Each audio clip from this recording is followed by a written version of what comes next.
स्वागत है दोस्तों आपका। हाल ही में पूरे देश में यूनिफॉर्म सिविल कोड की एक मांग उठ रही है। इस कानून को पूरे देश में अप्लाई करने के लिए बार बार पॉलिटिकल पार्टीज अपनी आवाज उठा रही है। क्या सच में इस कानून को पूरे देश में अगर अप्लाई कर दिया जाए तो इस देश के मुस्लिम कम्युनिटी को इससे खतरा है? क्या इस कानून को अप्लाई करने के बाद इस देश के संविधान को कोई खतरा है? अगर ये यूनिफॉर्म सिविल कोड पूरे भारत में अप्लाई होता है तो इस देश के एससी एसटी जैसे कास्ट के रिजर्वेशन में किसी तरह का कोई बदलाव आ सकता है? क्या ये नया कानून भारत के नागरिकता कानून को भी एक तरह से बदल सकता है? इन्हीं सारे सवालों के जवाब हमें जानना है आज के इस वीडियो के अंदर। मगर इन सारे सवालों के जवाब जानने से पहले आप इस चैनल को सब्सक्राइब करिए। आइए जानते हैं इस यूनिफॉर्म सिविल कोड को डिटेल में। चाहता हूं कि यूनिफॉर्म सिविल कोड हमारे घोषणा पत्र का हिस्सा है और भारतीय जनता पार्टी उस पर अटल खड़ी है। ये होना चाहिए, ऐसी हमारी दृढ़ मान्यता है। किसी भी देश में बेसिकली दो तरह के लॉ होते हैं, जिसमें आता है क्रिमिनल लॉ और सिविल लॉ।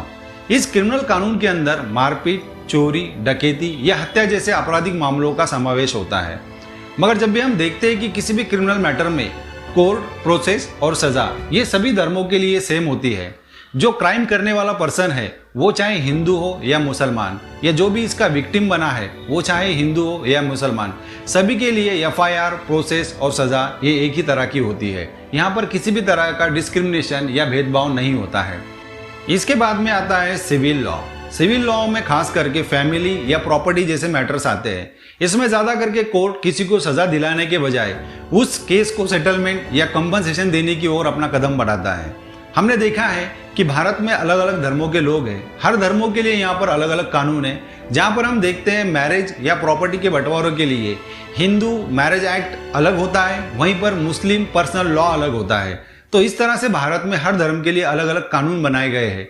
इसी के चलते भारत में ये आवाज उठाई जा रही है कि सभी धर्मों के लिए एक तरह का यूनिफॉर्म सिविल कोड बने, जिससे यूनिटी बढ़ने में मदद हो। मगर इस कानून को भारत में क्यों विरोध हो रहा है, इसे भी हम आज जानते हैं कुछ इतिहास के पन्नों के द्वारा। 1935 में ब्रिटिश ने एक रिपोर्ट पेश की। इसमें क्राइम, एविडेंस और कॉन्ट्रैक्ट्स को देश भर में लागू करने के लिए एक समान कानून बनाने की बात की गई थी। 1940 में इस कानून को पूरे देश में अप्लाई कर दिया गया, मगर धर्म के आधार पर हिंदू और मुसलमान के जो पर्सनल लॉ थे उनको इससे अलग रखा गया। इंडिया के फ्रीडम के बाद में 1948 में पहली बार संविधान सभा में हिंदू कोड बिल को प्रेजेंट किया गया। इस मकसद से हिंदू धर्म के बाल विवाह, सती प्रथा, घूंघट प्रथा जैसे समाज के गलत रीति रिवाजों से आजादी दिलाना था।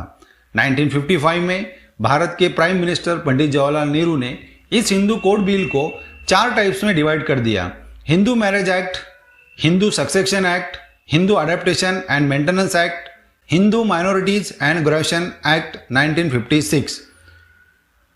हिंदू कोड बिल को जब 4 टाइप में डिवाइड कर दिया गया, इसके बाद में भारत की हिंदू महिलाओं को कुछ अधिकार मिले, जिसमें उन्हें तलाक, प्रॉपर्टी, विवाह या उनके पति को एक से ज्यादा शादियों करने पे रोक लगी। यहीं पर ही किसी महिलाओं को अगर डाइवोर्स होता है तो उसके बाद में उसे मेंटेनेंस का एक अधिकार मिला।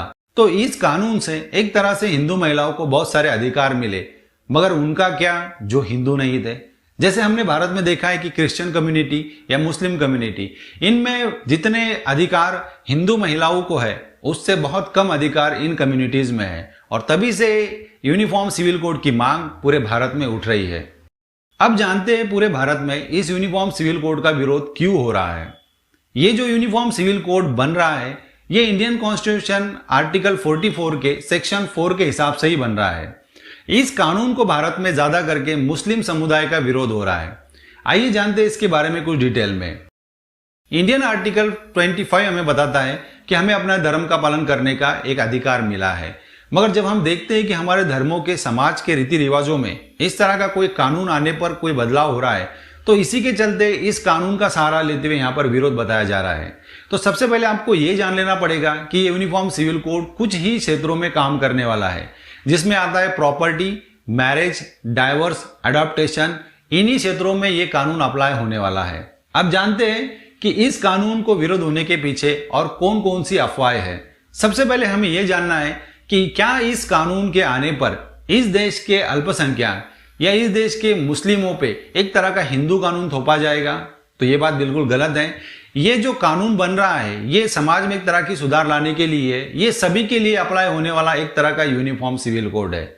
दूसरी अफवाह यहाँ पर यह है कि यूनिफॉर्म सिविल कोड जब भी भारत में अप्लाई होगा तो इस देश के SC ST जैसे कास्ट के रिजर्वेशंस को खत्म किया जाएगा। तो ये अफवाह भी बिल्कुल झूठी है, क्योंकि यूनिफॉर्म सिविल कोड ये कानून है, ये किसी भी तरह का कोई संविधान नहीं है। इसी के चलते जब भी यूनिफॉर्म सिविल कोड अगर पूरे भारत में अप्लाई होता है तो हमारे देश के संविधान को इससे कोई भी खतरा नहीं। और एक यहाँ पर अफवाह है कि अगर ये यूनिफॉर्म सिविल कोड भारत में आता है तो इस देश के नागरिकता कानून में भी बदलाव होगा। तो ये अफवाह बिल्कुल झूठी है, क्योंकि ये कानून सिर्फ समाज के कुछ चाली रीति या समाज की कुछ परंपराओं में बदलाव लाने के लिए यहाँ पर बनाया जा रहा है। आइए जानते हैं कि अभी देश में कहां पर इस यूनिफॉर्म सिविल कोड को अप्लाई किया गया है। तो गोवा एक ऐसा राज्य है जहां पर आज भी यूनिफॉर्म सिविल कोड को अप्लाई किया गया है। इस यूनिफॉर्म सिविल कोड को गोवा में पोर्तुगीज सिविल कोड 1867 नाम से भी जाना जाता है। जब 1961 में गोवा इंडियन गवर्नमेंट के अंडर में आ गया, फिर तब से लेकर आज तक गोवा में कानून चल रहा है। पहले हम जान लेते हैं कि गोवा में यूनिफॉर्म सिविल कोड क्या है और उसमें किस तरह के रूल्स है। हमने देखा नॉर्मली कि कोई भी हिंदू अगर भारत में है तो उसे मल्टी मैरिज अलाउड नहीं है, मगर गोवा में अगर आप देखोगे तो इस यूनिफॉर्म सिविल कोड के जरिए कोई भी हिंदू वहां पर दूसरी शादी कर सकता है, मगर कंडीशन ये है कि उसके वाइफ को उम्र के 25 साल तक या शादी के बाद में 25 साल तक अगर किसी भी तरह की कोई संतान नहीं होती है तो कोई भी हिंदू वहां पर मैरिज कर सकता है। हमने देखा है पूरे भारत में कि मुस्लिम समुदाय को मल्टी मैरिज की प्रथा अलाउड है, मगर गोवा में ये नहीं है। गोवा में पूरी तरह से जो माइनॉरिटीज या अल्पसंख्यक या मुस्लिम है उनको पूरी तरह से मल्टी मैरिजेस वहां पर प्रोहिबिट किया गया है, उसको बंद किया गया। इस यूनिफॉर्म सिविल कोड को अगर पूरे भारत में हम अप्लाई कर देते हैं तो हमें कौन से चैलेंजेस से गुजरना पड़ेगा, आज हम ये भी जान लेते हैं। भारत ये अलग अलग धर्मों का देश है, यहाँ पर अलग अलग तरह के रीति रिवाज, अलग अलग तरह की प्रथाएं हैं। अगर इस देश में हमें एक तरह का कानून बनाना है तो हम जब भी इस यूनिफॉर्म सिविल कोड को भारत में अप्लाई करेंगे तो कुछ प्रथाओं को हमें जान लेना जरूरी है। जैसे साउथ इंडिया में हम देखते हैं कि मामा और भांजी की शादी ये वहां की एक आम बात है, मगर हमारे समाज में आज कई धर्मों में इस प्रथा को विरोध किया गया है। वहीं पर हम देखते हैं कि क्रिश्चियन में, रोमन कैथोलिक में शादी को एक जन्मों जन्मों का बंधन माना गया है, इसमें डाइवोर्स बिल्कुल भी अलाउड नहीं है। मगर इसी क्रिश्चियन की दूसरी शाखा है जिसे हम प्रोटेस्ट कहते हैं, इसमें डाइवोर्स को खुलेआम मंजूरी मिली है।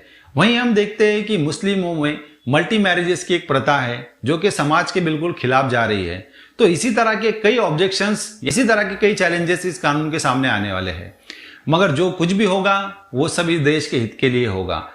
तो इस कानून के बारे में आपने अब जितनी भी जानकारी देखी, ये तो हमें वक्त बताएगा कि ये कानून किस तरह से भारत में अप्लाई होगा। अगर ये जानकारी आपको अच्छी लगी तो आपके दोस्तों में इसको शेयर करिए, इस चैनल को सब्सक्राइब करिए। नमस्कार।